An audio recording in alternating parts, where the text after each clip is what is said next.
entrepreneurial mindset, I think, is a statement that a percentage of people will probably treat as some privileged throwaway comment. Well, when we've explained it before, we've kind of broken it down and really sort of zoomed out and looked at the word sovereign, and we've looked at the word independence, and we've looked at the word freedom in different ways. And our observation, I would argue, is that for everyone, most people that we speak to, they do not want to be in their job anymore, or very few of them want to. They want something more, particularly when you reach a certain point in life.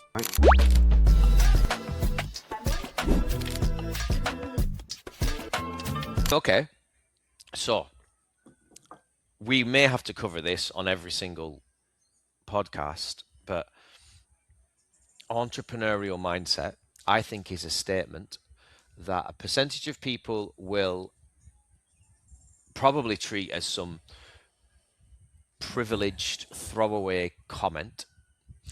A lot of other people will be scared off by it, like going into a room of people and saying, hey, okay, we're going to do meditation now. Half the room just switched off. Yeah.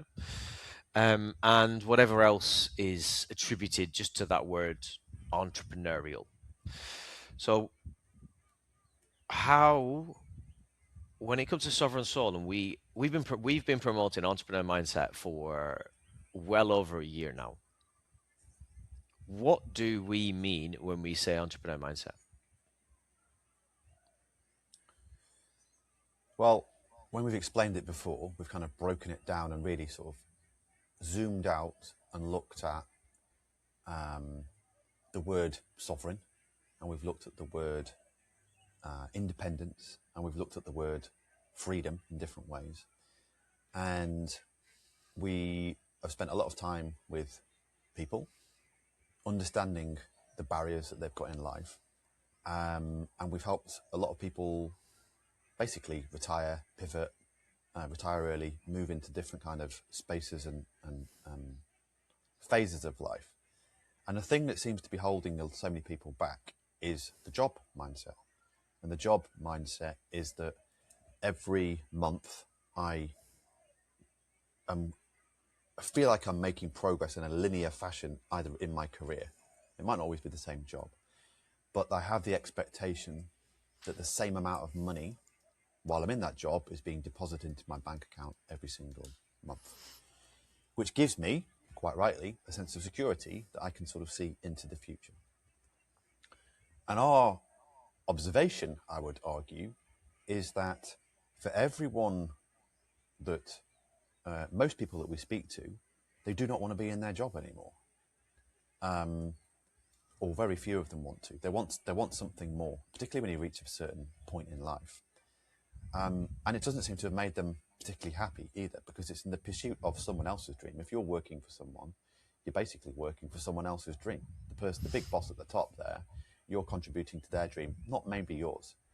So there's a combination of a sense of security, which is money being deposited in my bank account.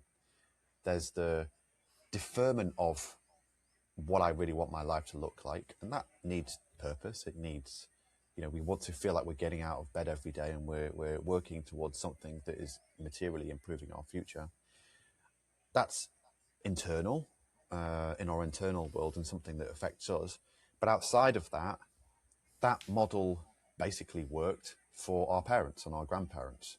At the moment, it basically, that model is broken, because the job market is very transitory. I've got friends who basically change jobs every 18 months to 2-3 years. They're not in the same job. They constantly have to move around. And the economic pressures on businesses and companies is such that that sense of security isn't always there. And we're seeing at the moment AI affecting, the big companies are making big moves and making lots of people, redundant, and cancelling lots of jobs in the tens of thousands in one hit, because they're replacing with AI. So when you take all that together, the thing that once we've kind of looked at what gives a more satisfying life, what makes you more comfortable being uncomfortable, and gives you the sense of being able to grow, in our opinion, being an entrepreneur does that. and said it many times. I don't know who said it first, but the entrepreneurial journey is in starting and scaling a business is a spiritual journey, because you have to look internally at all your foibles, all the things, all your barriers, all your blockages, all the things that kind of you might not face if you're not required to. You're required to do that in a business, in a company, starting a company. So on many levels, it's a challenge, but I think humans crave challenge, right? Humans crave growth.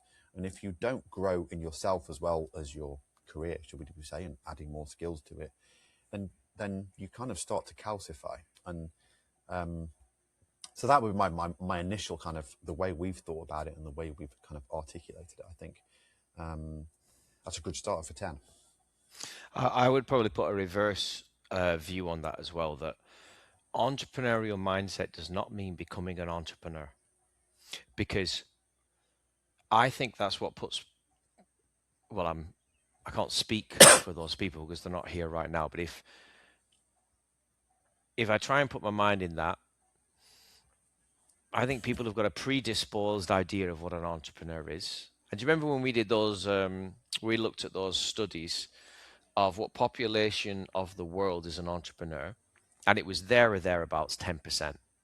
And then this is from the McKinsey reports. And then they said, then we looked into what is the definition of an entrepreneur by their distinction. And it basically was anybody that has a business.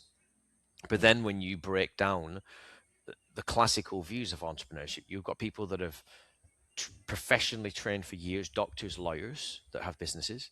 You have people that same sort of training, but less white collar, more blue collar. So plumbers, plasterers, joiners, home service based businesses. They're your two company types. Then a smaller, and that was like 7%. Then a smaller percentage are opportunistic entrepreneurs. So they're not a business owner, but next door a cinema opens up and this place decides to open up a coffee shop as a result. And then right at the top, you have your complete classical entrepreneur, which is absolute, start things, fail things. Probably by the time they're 40, you've had 10 or 20 businesses, wild ideas and everything else in between. And the percent just got smaller and smaller. It was like 4, 3, 1.5, 1, something like that. So I think that's really important to know that by some people's distinctions, all of those are entrepreneurs. So when we talk about entrepreneur mindset, we can also add into that you can have a job.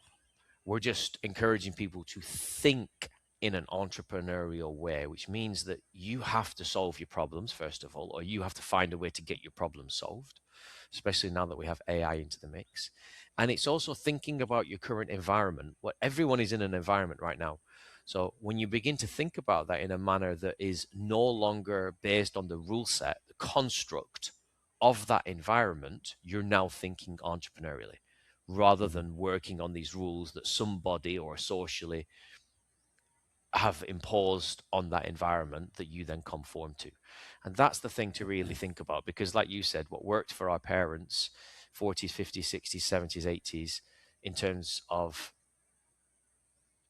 let's say, the job industry is no longer applicable today. If you're calcified, or I like to say crusty, the older we get, we just get a little bit crusty. But like calcification and like being a bit crusty, it can all peel off. You can tense yourself and rip it all off, and all of a sudden you're supple again.